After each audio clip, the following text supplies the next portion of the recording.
রাতের বেলায় মাঝে মাঝে উনি ঘরের ভেতরে মাটির একটা কুপিকে জ্বালান। আমরা চেরাগ জ্বালাই, লণ্ঠন জ্বালাই, আরবের লোকেরা জৈতুনের তেল দিয়ে কুপি জ্বালাই। কুপি জৈতুনের তেল একটা পলিতে লাগানো আছে, টিমটিম টিমটিম করে ঘরের ভেতরে জ্বলে। এই আহনাব বিন কায়েস নিজে বলছেন, উনার নিজের কথাটা কি, রাত যখন বেড়ে যায় তখন মাঝে মাঝে আমি আমার কুপিটাকে জ্বালিয়ে ঘরটাকে একটু আলোকিত করি, আর করার পরে আমি এক পা দুপা করে হাঁটতে হাঁটতে আমার জ্বলন্ত কুপিটার কাছে গিয়ে আমার ডান হাতের এই শাহাদাতের আঙুলটা ওই কুপির আগুনের উপরে এমনি করে ধরে নেই। আচ্ছা, তো আঙুলটা পুড়বে না? ছাঁকা লাগবে না? আগুন জ্বলছে চিরাগের কুপির, আর তার উপরে এমনি করে আঙুল ধরে নিয়ে বসে আছে। যখন ধরে আর তখন আঙুলটাতে যে ছ্যাঁকা লাগে তো জানটাতে খুব কষ্ট হয়। এটাকে বাদ দিয়ে আবার আর একটা ভালো আঙুলগুলোকে এমনি করে আগুনের উপরে ধরে ধরে 20 সেকেন্ড 30 সেকেন্ড কিংবা এক মিনিট হয়ে যাবে, এতটা সময় আগুনের উপরে আঙুলটাকে ধরে রাখে। আঙুলটা যখন তাপ লাগে তখন মনটাতে বড় কষ্ট হয়। এবার হাতটাকে টেনে নেই, আর নেওয়ার পরে নিজের নফসকে ডেকে বলে, হাস ইয়া আবা আহনাফ, এই ধিক্কার তোকে, এই আহনাফ বিন কায়েস, তোকে ধিক্কার, তোকে ধিক্কার। কিসের জন্য নিজের আত্মাটাকে ধিক্কার জানাই? বলছে এই জন্য জানাচ্ছি আমি আর নিজের নফসটাকে ধিক্কার। ইন্নাকা ফাআলতা বিল আমসে কাজা ওয়া কাজা, এই গতকালকে তুই যে এই কাজটা করতে গেলি, গতকালকে যে তুই এরকম মন্দ কাজটা করেছিলি, এই মন্দ কাজটা করতে গেলে তোর নাম হলো ফাজের। আর ফাজেরের কথা আল্লাহ তাআলা বলেছেন, ইন্নাল ফুজ্জার লাফি জাহিম, আর যারা যারা ফাজের হবে, যারা যারা ফাসেক হবে, ওদেরকে জাহান্নামের আগুনে জ্বালানো হবে। তাহলে তুই যে গতকালকে এই মন্দ কাজটা করেছিলি, তোর নাম হয়ে গেল ফাসেক ফাজের, আর তোকে জাহান্নামের আগুনে জ্বলতে হবে। এখন যে তোর আঙুলটাকে আমি কুপির আগুনে জ্বালাতে গেলাম, তো কেন জ্বালালি না? একটু তাপ লাগলো তখন চট করে টেনে নিলি, কেন টেনে নিলি? আঙুলটাকে পুড়তে কেন দিলি না? এই জন্য পুড়তে দিলি না যে বড্ড ঠেলা লাগছে, বড্ড কষ্ট লাগছে। তো একটা আঙুলকে যদি পুড়তে তোকে এত কষ্ট লাগে, তো গতকালকে অমুক দিন যে এই কাজটা করেছিলি, তার বিনিময়ে যে সারা দেহটাকে তোর আগুনে জ্বালানো হবে, তখন কেমন ঠেলাটা লাগবে? এই কথা থেকে কি তোকে শিক্ষা নিতে হবে না যে আমি কিসের জন্য মন্দ কাজের দিকে পা বাড়াতে গেলাম? আফসোস, আফসোস, মুসলমানদের দুর্নীতি অনেক, কিন্তু বিয়ে শাদির মশলাতে যত দুর্নীতি উত্তর দিনাজপুরে আর মালদাতে আর মুর্শিদাবাদে আর যেখানে যেখানে শেরশাবাদ আছে, এত দুর্নীতি আর কোনো মশলাতে নেই, আর কোনো মাসাইলের ভেতরে দেখতে পাওয়া যায় না। আচ্ছা, আমি যদি এই ওয়াজকে বাদ দিয়ে আপনাকে মশলা শুনাই, আপনি তো 11:30 হইতে দিবেন না, তার আগেই পালিয়ে যাবেন। 4টা বিয়ে করা জায়েজ আছে না? তার বেলা তখন পাক্কা নমাজের চোর, বেঈমান আর চোট্টা, ঠিক করে খেতে পাই না। দিল্লি গেল, একটা বেটি ছেলেকে লাভ করে বিয়ে করে বাড়ি চলে এলো। আগেকার মেয়েটা কপাল ঠুঁকছে আর বলছে, হাই, এই জন্য কি গাঁঠাকে দিল্লি পাঠিয়েছিলাম রে, যে তুই বিয়ে করে নিয়ে আসবি। আমাকে চুরুস করে খানা দিতে পারে না, আর একটা বাড়িওয়ালি বেঁধে চলে এসেছে। ওকে যদি বেশি কথা বলতে যান, আমি কি হারাম করেছি নাকি? 4টা বিয়ে করো তো ইসলামে জায়েজ আছে।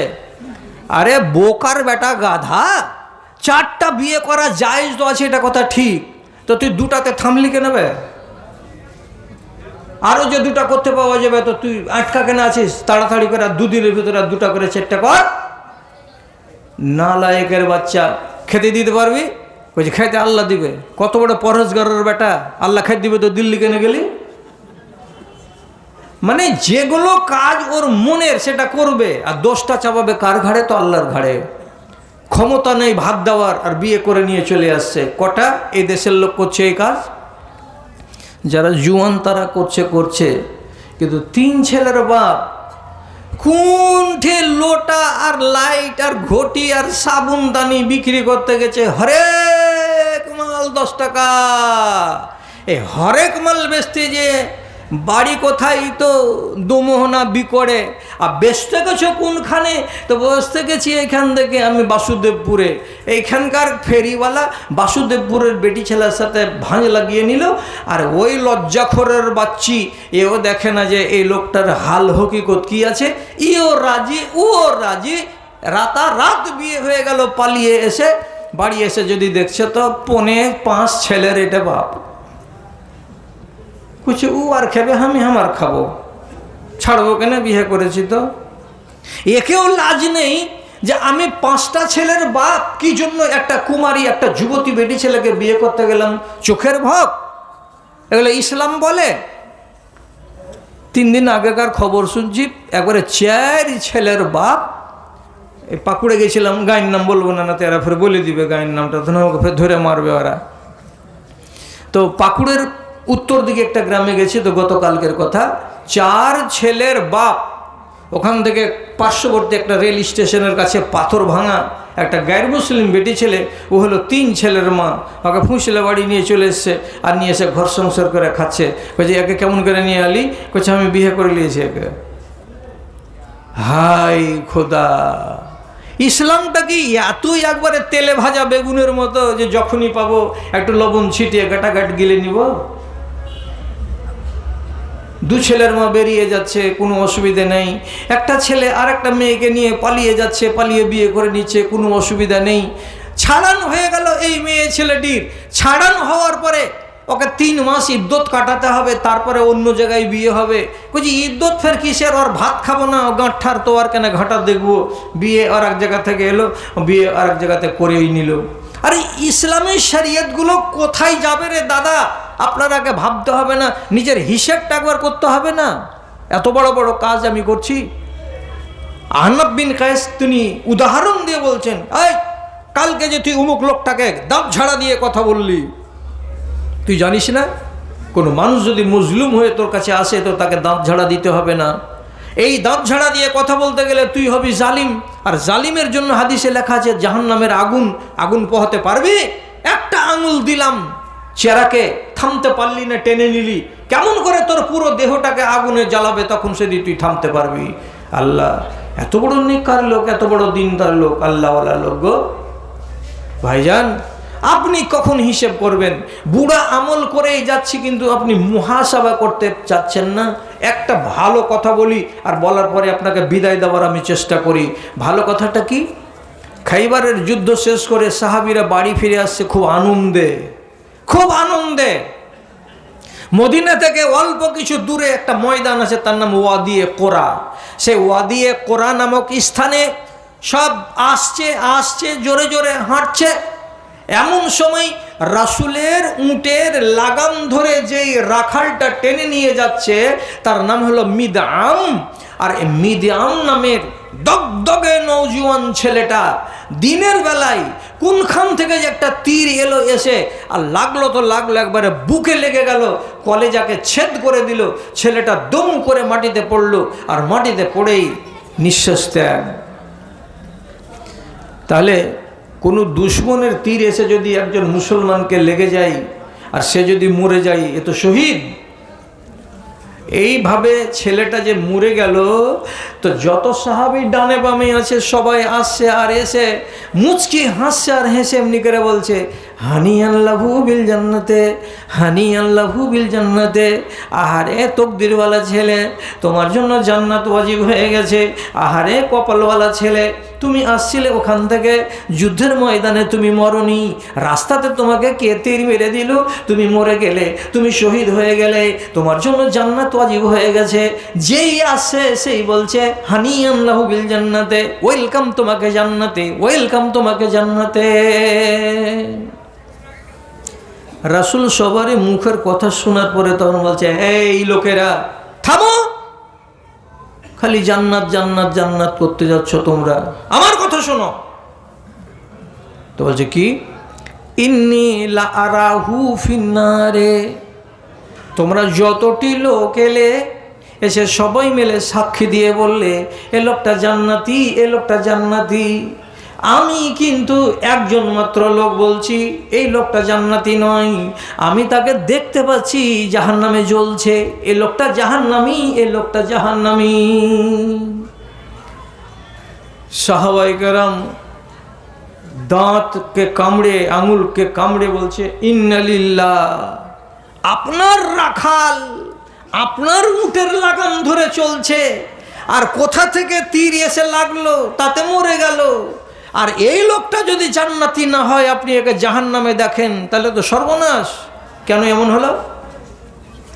রাসূল কি বলছেন এবার দেখুন, তার দিকে তাকান, কথাটা শেষ করি আপনাদের সামনে। কি, ফাইন্না শামলাতাল্লাতি আখাযাহা কাবলা আন ইয়াবলুগা মাকসামাহা ফাইন্নাহু ইয়াশতাইলু আলাইহিন নার। বাবারে, আমি কেন লোকটাকে জাহান্নামে বলছি? তো শোনো, আজ থেকে 4 দিন আগে যুদ্ধের ময়দানে যখন দুশমনদের মালগুলোকে সাহাবায়ে কেরামরা জড়ো করে করে বাইতুল মালে জমা করছিলেন, সেই সময় এই সাহাবিটাই, এই জওয়ান ছেলেটাই একটা চাদর পড়ে পেয়েছিল খাইবারের মাঠে। তার উচিত ছিল চাদরখানাকে তা করে বাইতুল মালে জমা করে দেওয়া, কিন্তু ছেলেটা ওই চাদরখানাকে বাইতুল মালে জমা করেনি, ওর ব্যাগের ভেতরে ভরে নিয়েছিল। এখনও ওর ব্যাগের ভিতরে ভরাই আছে চাদরখানা। আর গানিমাতের মাল ভাগ হওয়ার আগে কোনো মানুষ যদি নিজের পকেটে ভরে নেয় তো এটাকে বলা হয় গিল, এটাকে বলা হয় খেয়ানত। আর এমন খেয়ানত যদি কেউ মরে যায় আল্লাহ তাআলা বরদাস্ত করবেন না। অতএব এই ছেলেটাকে তার ওই চাদরখানাকে লুকিয়ে নেওয়ার কারণেই জাহান্নামের আগুনে জ্বলতে হচ্ছে। তার কপালে আল্লাহ রাব্বুল আলামিন আগুন লিখে দিয়েছেন, এই ছেলেটা কিন্তু জান্নাতে যাচ্ছে না। সাবধান। ঘটনা তো লোকেরা জেনে নিল, শুনে নিল, তারপরে হলোটা আসল কি? কিছুক্ষণ পরেই একটা লোক এদিক থেকে 1 পা 2 পা করে হাঁটতে হাঁটতে হাঁটতে হাঁটতে রাসূলের কাছে এসে পকেট থেকে লুকিয়ে কাপড়ে ঢাকা কি একটা জিনিস বের করে রাসূলকে বলছেন, এটা এটা নিয়ে নেন আল্লাহ রাসূল, এটা রেখে নেন, আপনি এটা নিয়ে নেন, এটা মুড়ানো আছে। কি আছে রে বাবা? এটা লুকানো আছে, পেঁচিয়ে পুঁচিয়ে রেখেছো, কি আছে? খুলো, কি আছে? রসুল প্রথমে লক্ষ্য করেননি যে কেন দিতে এসেছে। খুলে যদি দেখা যাচ্ছে তো কি আছে এর ভেতরে? সেরাকুন আও সেরাকাইনে, স্যান্ডেলের 2টো ফিতা। আপনি আর আমি যেমন চামড়ার স্যান্ডেল পরি, আরব দেশের লোকেরাও চামড়ার স্যান্ডেল পরতো, তো চামড়ার স্যান্ডেলে ফিতা লাগাতে হয়। তো কোনো না কোনো গায়ের মুসলিম চামড়ার ওই নতুন ফিতা তৈরি করে যুদ্ধের ময়দানে ব্যাগে করে নিয়ে এসেছিল। হেরে গেছে যুদ্ধের ময়দানে, মুসলমানেরা লুটে নিয়েছে তাদের মালকে। তো ওই পড়ে পাওয়া মালের ভিতরে এই সাহাবী 2খানা ফিতা পেয়েছিল। ফিতা 2খানাকে বাইতুল মালে জমা করে দেওয়ার কথা, কিন্তু সে জমা করেনি। কি করেছে? মনে মনে বলেছে মদিনা যাব, আর যাওয়ার পরে কুঠির তলাতে আমার পুরাতন স্যান্ডেল জোড়া পড়ে আছে, পুরাতন বাদগুলোকে কেটে ফেলে দিব আর এই নতুন ফিতাগুলোকে লাগিয়ে দেব, তাহলে আমার চামড়া এই জুতাটা চকচকে হয়ে যাবে, নতুন হয়ে যাবে। 1 বছর আমাকে আর কোনো ফিতা পাল্টাতে হবে না, স্যান্ডেল আমাকে কিনতে হবে না। এই নিয়াতে বেচারি 2টা চামড়ার ফিতাকে নিজের প্যাটাচির ভেতরে, ব্যাগের ভেতরে ভরে রেখেছিল। তাই নিয়ে নবীজির কাছে হাজির করে দিয়ে বলছেন, আল্লাহর রাসূল এই 2টাকে রেখে নেন, রেখে নেন। মগজের তালাটা কখন খুলল? চোখের সামনে ঘটনা দেখতে পেল যে রসুল বললেন এই চাদরখানাকে লুকিয়ে নেওয়ার কারণে একে জাহান্নামে জ্বলতে হচ্ছে। তো আমি যদি ফিতা 2খানাকে লুকিয়ে রাখি তো আমাকে কেন জাহান্নামে জ্বলতে হবে না? ওর জ্ঞান ফিরে গেল। সুতরাং হাজির করে দিয়ে বলছে রসুল এই 2টাকে লিখে রেখেলেন। আল্লাহ পাক রসুলকে জবাব দিয়ে বলছেন, সেরাকুন আও সেরাকাইনে মিনান নার। না না না, এটা কথা ঠিক নয়। এখন তুমি আমাকে দিয়ে দেবে আর দিয়ে তুমি মুক্তি পেয়ে যাবে, এটা হবে না। গানিমাতের মাল যুদ্ধের ময়দানে বাইতুল মালে তুমি জমা করনি, এখন তুমি নিজের পকেট থেকে বের করে দিচ্ছ কেন? যেহেতু একটা লোক চাদরের কারণে জাহান্নামে চলে গেছে, তার জন্য আমি তোমার এই জিনিসটাকে হাতে নিতে পারবো না। কিয়ামতের দিন তুমি আসবে, তোমার এই ফিতা দুটা চামড়ার হবে না, তোমার হাতে জাহান্নামের জ্বলন্ত আগুনের টুকরার মতো হয়ে এই ফিতার আকৃতি নিয়ে তোমাকে আসতে হবে।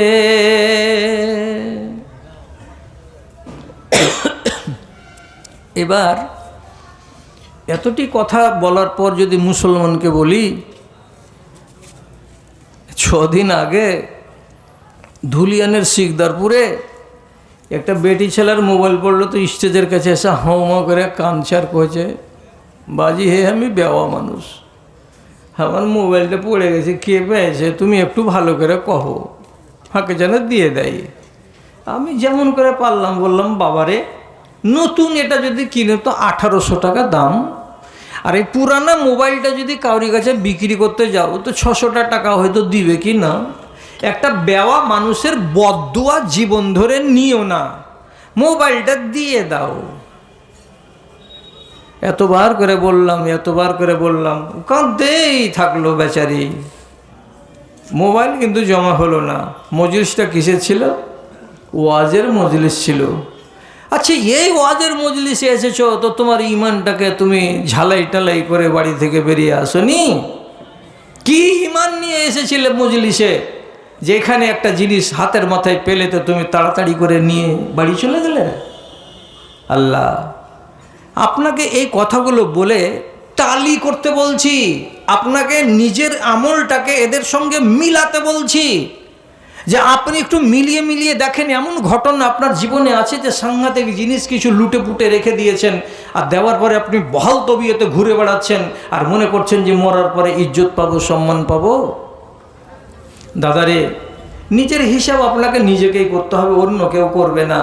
আমি একটা শুধু কথা বলি, এক বুজুর্গ দিনদার আলেম, তিনি পয়দা হয়েছিলেন খোরাসানের এলাকায়। উনার নামটা হচ্ছে তওবাতা ইবনে আস-সাম্মা। এই লোকটা নিজের কথা বলছেন, সে কথা ভালো ভালো ইতিহাসের পাতাতে লেখা আছে, আপনাকে একটু জ্ঞান দেব তার জন্য বলছি। এই লোকটা বলছে যে আল্লাহ তাআলা কোরআন মাজিদে কয়েক জায়গাতে বলছেন হিসাব করার কথা, আর হযরত উমর রাদিয়াল্লাহু তাআলা আনহু মরবার আগে একটা সুন্দর সোনার কালি দিয়ে লেখা যাবে এত দামি কথা বলে দিয়ে গেছেন। কি বলে গেছেন? উনি বলছেন, উমর বলেছেন কি, হাসেবু কাবলা আন তুহাসাবু, তোমার কাছে কেউ হিসেব চাইবে তার আগে আগে তুমি তোমার নিজের হিসেবগুলোকে গুছিয়ে নাও। তারপরে উনি কি বলছেন, ওয়াজেনু কাবলা আন তুজানু, তোমার আমলগুলোকে দাড়ি পাল্লাই চাপানো হবে, তার আগে আগেই তুমি তোমার আমলগুলোকে কম্পেয়ার করে দেখে নাও, কতটি ভালো আছে, কতটি মন্দ আছে, কতটি নেকি আছে, কতটি গুনাহ আছে, এগুলোকে একটু সাজিয়ে নাও, মিলিয়ে নাও। কে বলেছেন? হযরত উমর। এই ব্যক্তি বলছে হিসাবের জন্য তো দাঁড়াতে হবে, এটা তো একদম সত্য কথা, একদম সত্য কথা। তাহলে হিসেব যদি আমাকে রবের সামনে দিতে হয় তো আমাকে দুনিয়া থেকে হিসাব করতে হবে না? হযরত উমর বলছেন তুমি নিজের হিসাব নিজে করো, তো আমি আমার হিসাব করব না? হিসাব করি আজকে।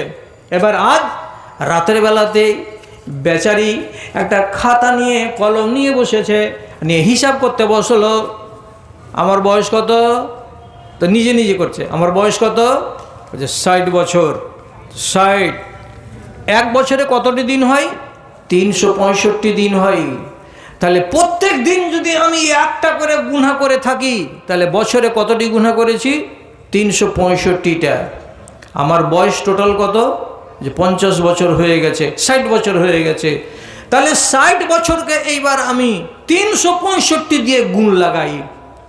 এবার করলেন কি, 60 গুণিত 365 দিয়ে হিসাবটাকে তৈরি করলেন, তো কতটি হলো? উনি বলছেন আমি যখন গুণ করে দেখলাম তখন কতটি দাঁড়ালো? 21,500 দিন হলো আমার আয়ু। অর্থাৎ আমি আমার আল্লাহর দুনিয়াতে 21,500 দিন বেঁচে থাকলাম। তখনই তিনি হিসাব করে বলছেন আমি যদি দৈনিক একটা করে মন্দ কাজ করে থাকি, গুনাহ করে থাকি, তাহলে আমার জীবনে আমি 21,500টি গুনাহ করে মরেছি। আবার তিনি বলছেন আমি যদি 2টা করে গুনাহ করে থাকি তাহলে এটা ডবল হয়ে যাবে, আমি যদি 5টা করে গুনাহ করে থাকি তাহলে 5 গুণ হয়ে যাবে। আর আমি এটা কথা ভালো করে জানি, একটা নেকি যদি কম পড়ে যায় আর একটা যদি নেকির কারণে গুনাহগুলো বেড়ে যায়, তাহলে এই রকম মানুষকে এক বেলার জন্য জাহান্নামে যেতে হবে, কাউকে 1 ঘন্টার জন্য জাহান্নামে যেতে হবে, কাউকে 1 দিনের জন্য জাহান্নামে যেতে হবে। তো তাহলে এই নেকিগুলো যদি কমে যায় আর পাপগুলো যদি বেড়ে যায়, আর আমাকে যদি 1 বেলার জন্য, 1 দিনের জন্য, 1 মাসের জন্য জাহান্নামে চলে যেতে হয়, তাহলে কত বড় ভুল করলাম আমার জীবনে। একটা করে গুনাহ যদি দৈনিক করে থাকি তাহলে আমি 21,500টা গুনাহ করেছি। আমার কি করে কল্যাণ হবে, কি করে কল্যাণ হবে? দিয়ে তিনি জোর করে হায় আল্লাহ, হায় আল্লাহ বলে উপর দিকে আওয়াজ মারলেন জোর করে। আর জোর করে আওয়াজ মারার সঙ্গে সঙ্গে দুম করে জমিনে পড়লেন। আর পড়ার সঙ্গে সঙ্গে তার প্রাণ পাখি উড়ে কোথায় চলে গেল, আর দুনিয়াতে বেঁচে থাকলো না। লোকেরা জিজ্ঞেস করলো মূল্য কেমন করে। বিবি খবর দিল, রাতের বেলায় কলম খাতা নিয়ে নিজের নেকের হিসেব করছিল আর নিজের পাপের হিসাব করছিল। পাপের হিসাব করতে করতে কি যে অঙ্ক হলো, অঙ্ক ভুল হলো না ঠিক হলো, হায় আল্লাহ বলে চিৎকার করলো এবং দুনিয়া ছেড়ে আমার স্বামী চলে গেল। আপনার নিজের 24 ঘন্টার হিসাব মিলান, এক একটা পাপ করে দিচ্ছেন দিনে, কি বুঝেন না? ওই রকম পাপ তো দেখতে পাই না। আমার চোখ দিয়ে একবার দেখেন, আমার চোখ দিয়ে দেখেন আপনি কত পাপ দেখতে পাবেন। আমি দেখতে পাই আর আমি দেখছি, আর দেখার পরে আমি এগুলোকে সইছি আর মানুষের কাছে গিয়ে গিয়ে বলছি। দাড়িওয়ালা লোক গত কয়েকদিন আগে 16 মাইলের কাছে টাউনশিপে নেমে গেল, উঠলো ধুলিয়ানে, কন্ট্রাক্টর ভাড়া চাইলো না। তোর মন যে চাইলো না তো আমি ওর ভাগিনা যাওয়াই হলো, আমাকে লাগবে না। 16 মাইলে নেমে গেল, ভাড়া দিলই না, অথচ এখান থেকে ভাড়া লাগবে ওকে 20 টাকা। এই নেমে যে বেঁচে গেল, 20টা টাকা কামাই করলো, তো মনে মনে বলছে যে 1 শালা 2 দিনের আমার চা হলো। 20টা টাকা কামাই হলো হারামের পথে, আর সেটিকে পকেটে করে হাঁটতে হাঁটতে বাড়ির দিকে গেলাম। মনে মনে ভাবছি ভালোই করেছি, কিন্তু পাপটা কত বড় করেছি এটা মনে আছে? নেই। এগুলো জীবনে ঘটে। চলে যাচ্ছি ট্রেনে, এর আগে একদিন মনে হয় বলেছিলাম কোথায় নাকি, তো এক নারী চোখের সামনে বসে আছে। তো আমার চেহারা টেহারা দেখে দেখে তখন ওর মনে হয়ে গেছে যেটা মৌলানা আছে, তো একটু শালীনতার সীমানাই থেকে না হয় বল, তো জোরে করেই বলছে আমাকে যে আমার মার একটা মনের আশা পূরণ হয়নি। তোমার মার মনের আশা পূরণ হয়নি একটা? কি গো বাবা? বলছে আমার মা মনে মনে ভাবছিল যে আমার বিয়েটা দিবে কোনো মাওলানার সাথে, তো আমার মাওলানার সাথে বিয়ে হয়নি, খেটা খাওয়া লোকের সাথে আমার বিয়ে হয়ে গেছে। তো ফের আমি নিজে নিজে বলছি ভালোই হয়েছে, জায়গা ভালোই হয়েছে। বলছে কেন রে বাবা? তো বলছে আমি পরে বিয়ে টিয়া হওয়ার শুনতে পাচ্ছি যে মাওলানাটা বলে ভালো লাগে। বলে কেমন ভালো লাগে মানে? কইছে ওরা মেয়ে ছেলে পিলেকে করে, মারে ধারে, শাসন করে, গর্জন করে, এই করে সেই করে। তা আমার বিয়ে হয়নি, তো ভালো হয়েছে। কত বছর বিয়ে হলো? যে 14 বছর হলো। কটা ছেলে? বলছে 3টে। এরে পাগলি, মাওলানারাকে বিয়ে করতে গেলে তোর মার আরমানটা পুরা হয়তো হয়নি, তো তুই ফের বলছিস যে যা হয়েছে ভালো হয়েছে। ভালো হয়নি যে কেন? তোর স্বামী যেটা হয়েছে এটা তোকে ভালোবাসে না। মাওলানাকে যদি তুই বিয়ে করতি তো এর থেকে তোকে 20 গুণ বেশি ভালোবাসতো। যে কেমন করে তুমি বুঝলে? যে 14 বছরে তোমার 3টা কেন ছেলে হলো? ভালো কম বেসেছে বলি। মাওলানাকে তুই যদি তুমি বিয়ে করতে তো তোমার 14 বছরে কমসে কম 5.5টা ছেলে হতো। তো মাওলানারা বেশি ভালোবাসে, বেশি আদর করে, বেশি তোমাদেরকে সময় দেয়। তাহলে তো না এটা হয়। তোর মুখখান কেমনি করে তলিয়ে দে ঢ্যাঁ কইছে, ওগুলা ফের ভালোবাসা হলো নাকি?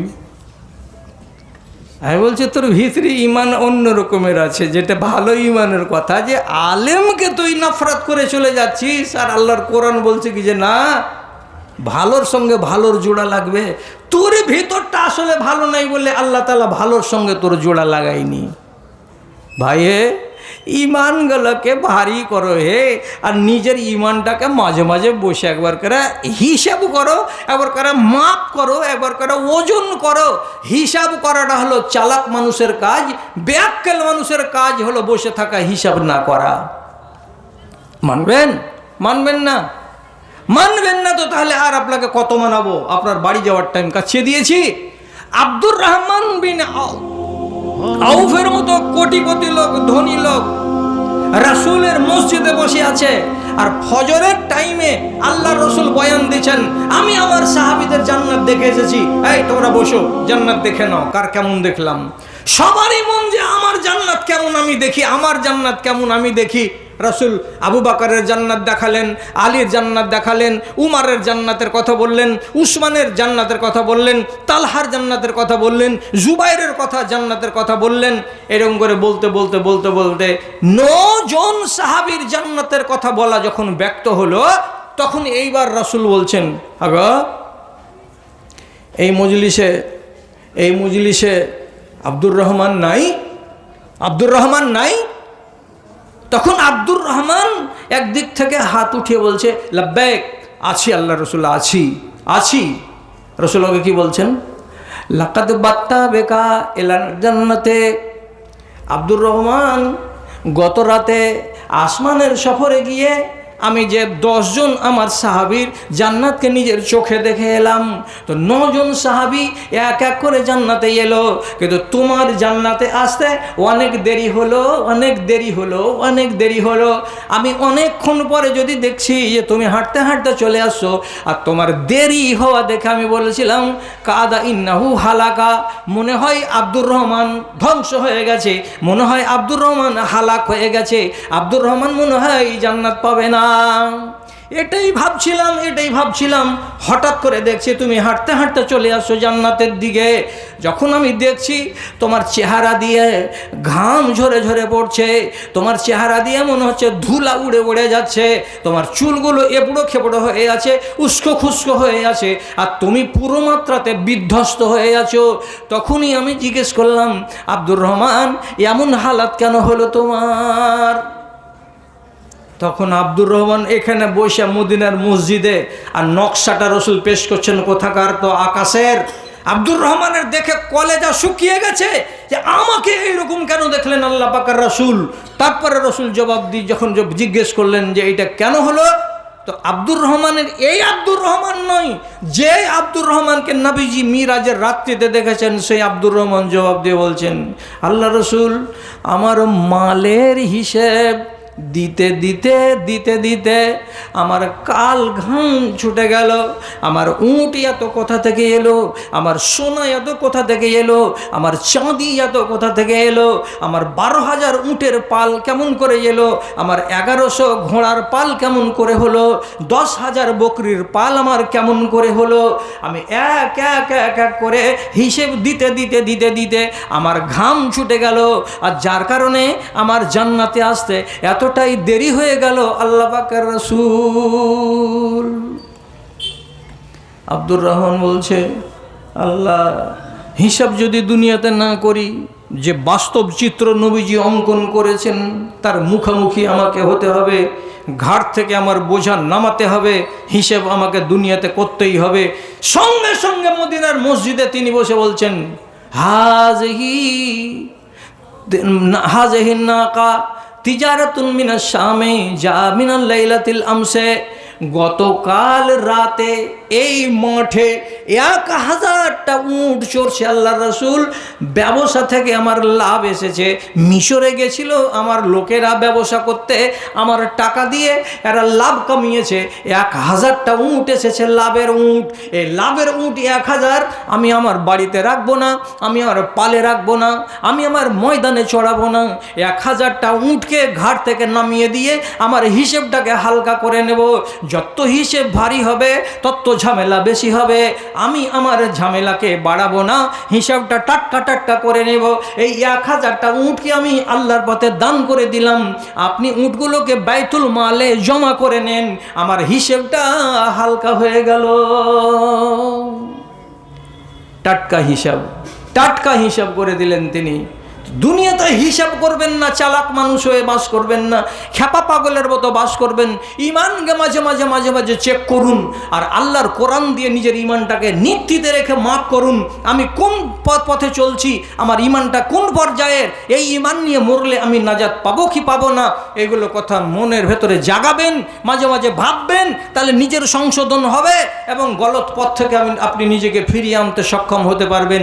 আল্লাহ আমার ভাইদেরকে সবাইকে সুমতি দান করেন, এটা আপনাদের জন্য দোয়া। এবার যাওয়ার কালে আমি বলতে চাইছি, আমি হলাম ন্যাংড়া ফকির, মানে আমি আদায় করতে জানি না, আমি শুধু ওয়াজ করে বেড়াই দেশে দেশে। তো নাম্বার কালে আমি মানুষকে খালি একটা কথা বলি কি, আমাকে 10টা টাকা করে দিয়ে যান। তো যতটি লোক আছেন আপনারা যদি আমাকে 20টা করে টাকা দেন তো কতটি হবে? ফাঁকি দিয়েন না কেউ, আল্লাহর ওয়াস্তে। আমার দাদা, আমার ভাই, আপনারাকে খুব ভালোবাসি, কেউ ফাঁকি দিয়েন না, আমাকে 10টা করে টাকা